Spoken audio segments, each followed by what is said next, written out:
And early morning, he comes out and he meets Abu Jahl. And Abu Jahl, is accustomed to hearing a lot of things from the Prophet and new things. Right? So he said, is there anything new? Is there anything that you have something new to tell us? And the Prophet said, yes.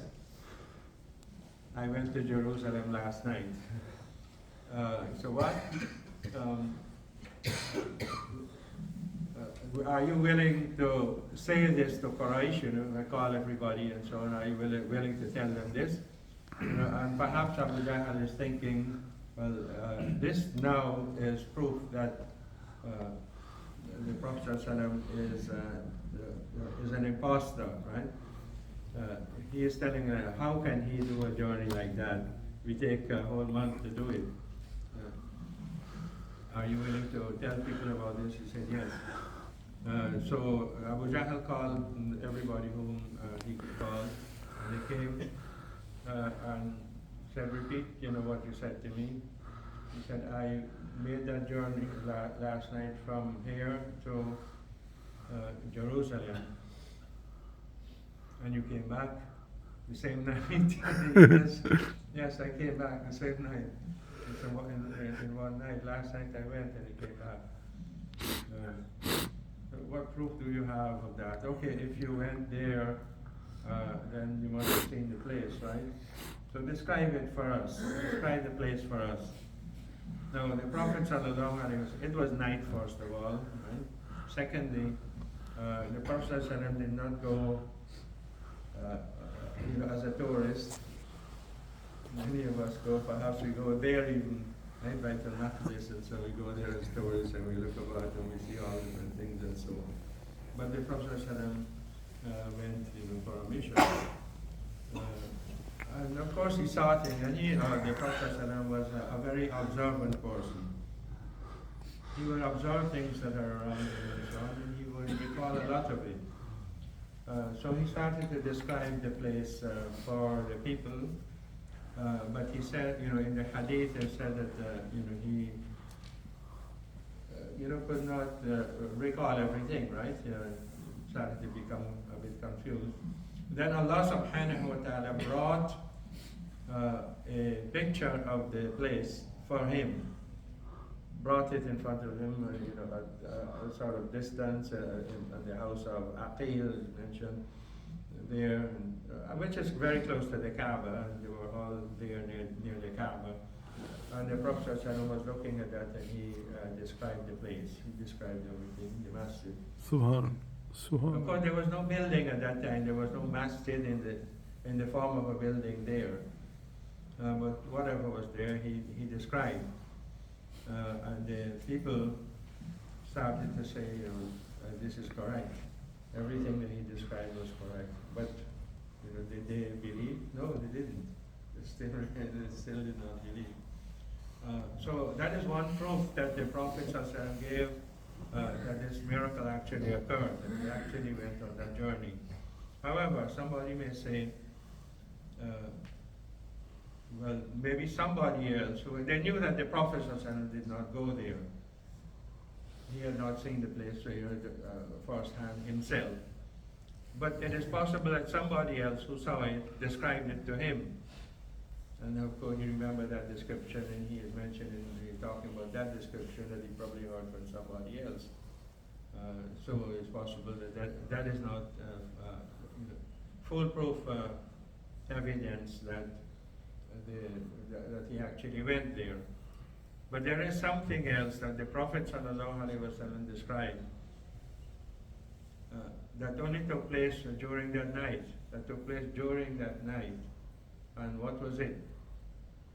The Prophet ﷺ, on his journey, and we can, just imagine how it was on the Buraq and so on. And this is an earthly journey. This part of the journey, the Isra, is the earthly part of it.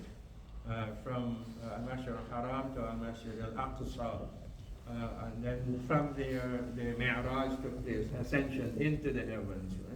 Right? So this, by the way, is the only thing that the Prophet presented to them. To Quraysh, he did not talk about the Miraj to them. Yes, the Miraj is there in various hadith, some of them very, very lengthy, describing what the Prophet ﷺ experienced and what he saw and so on. But all of that was for the believers.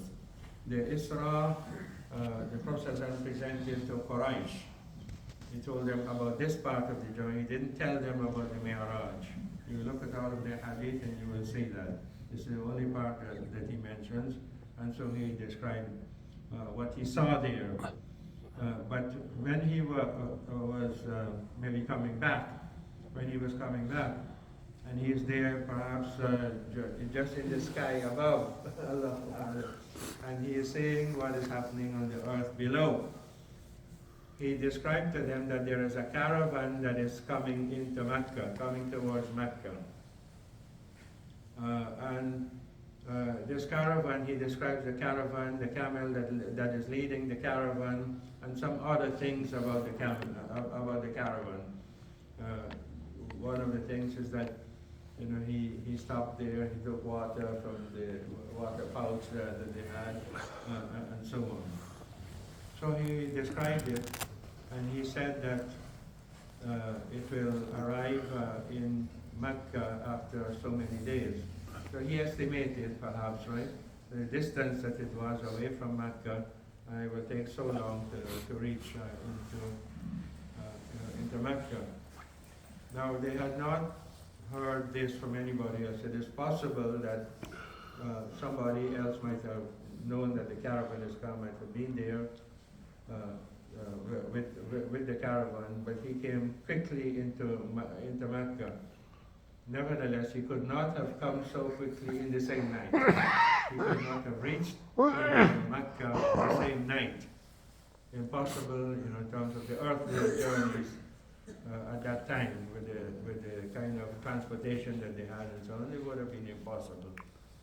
So the Prophet ﷺ mentioned something that is specific and something that nobody else could have brought that news about that caravan into Mecca, at that very night. And the Prophet ﷺ described it, how it was, the camel that was leading it and so on. And it will arrive after so many days. And so they waited for it, and it came in, the caravan actually, came in at the time that the Prophet ﷺ said. And so they saw that this is absolutely true. It is impossible for him to have gotten the news by any other natural means, some human being coming and telling him that at that time, in that particular night, when he had described that camel. Nobody else knew about that caravan coming back. And of course, if you understand the situation today is very much different from the situation at that time, and the resources that people had. They did not have phone, they did not have telephone and that sort of thing, right? They did not have the smartphone, they did not have social media, didn't have emails and so on and so forth, right? We take all of these things as natural now, right? As we take them for granted, and we instantaneously we get the news of what is happening in other parts of the world, and if you maybe are coming back from a journey. Your family will know that long in advance. From the time you leave the place where you are, and so you already told them that you're coming and you're going to arrive maybe by plane or whatever at such and such a time and so on. These days we take all of that for granted. But in those days it was not like that. The means of communication was not so easy.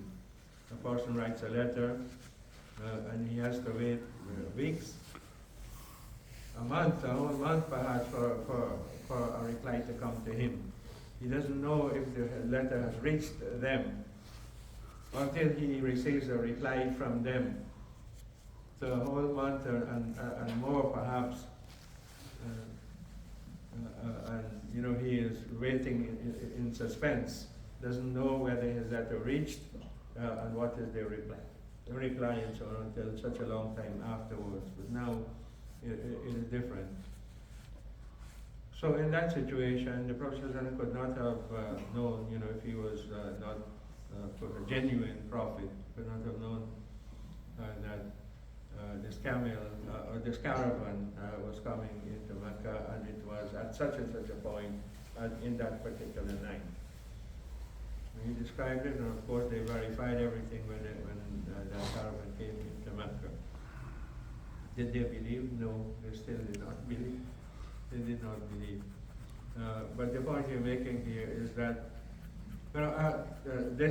the Prophet presented proof that he was actually on that journey, and he was such a point away, such a distance away from Mecca when that caravan was coming towards Mecca and so on. Somebody examining that, they would have to, if they don't believe the Prophet ﷺ, they would have to dismiss all of those ahadith that talk about this. They will have to say that these ahadith are all made up hadith. How can you make up something like that? If you were to examine it, how can people make up, all of this thing? How can all of that be fictitious and put down there, written down there in report? And then so many years afterwards, centuries afterwards, we can examine it still. And all of the details that is mentioned in the hadith, the rejection of the people, and they're mocking at the Prophet ﷺ, saying how could he do such a journey in one night when they take a whole month to do it, and so on. Right? All of the details are there.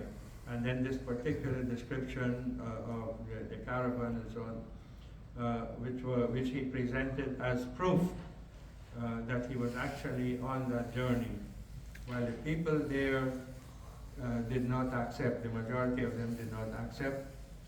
We in this day, examining such a report, would either have to say that that report is all fictitious, it is made up afterwards, and this is what many historians like to say.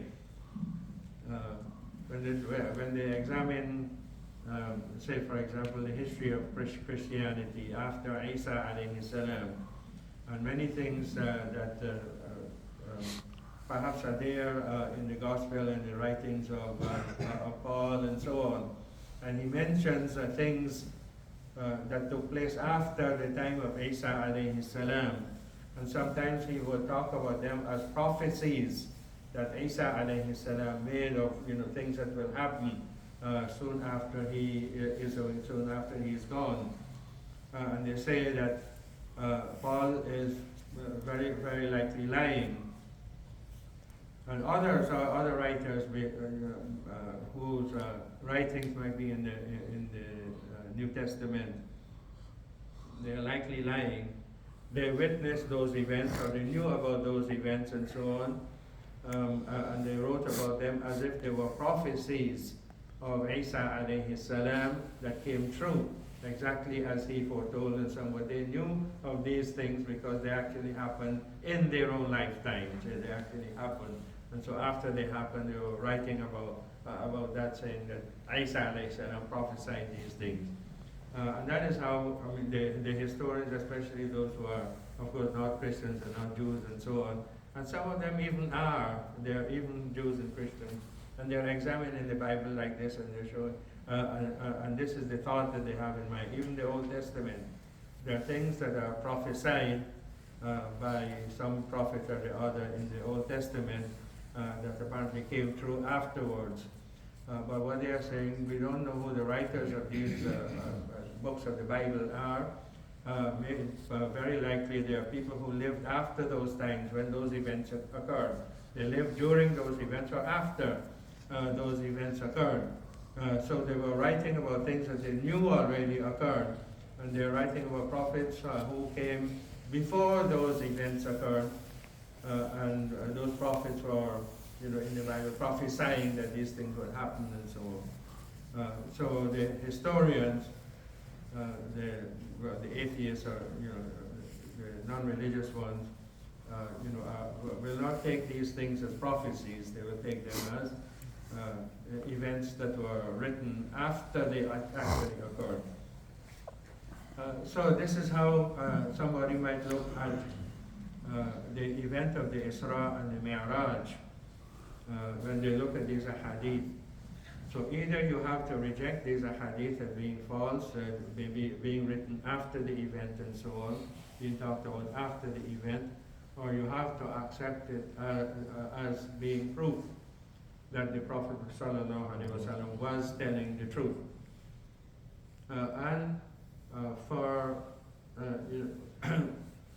When you examine it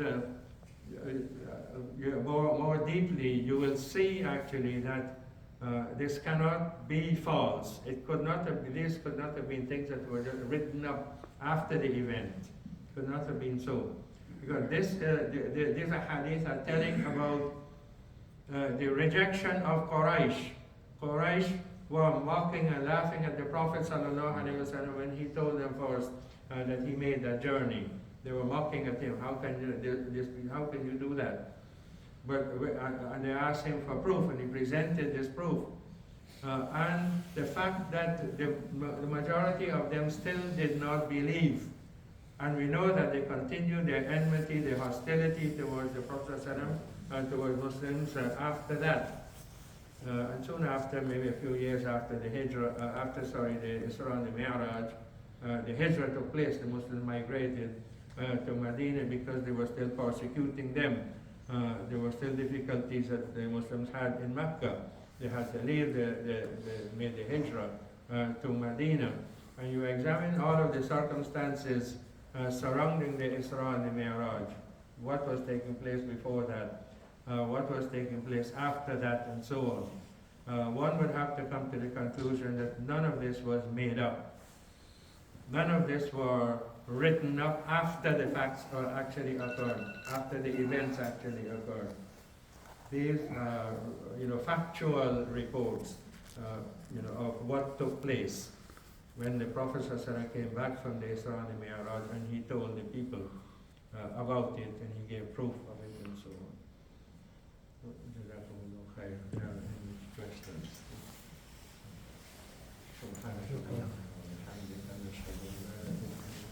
Stop.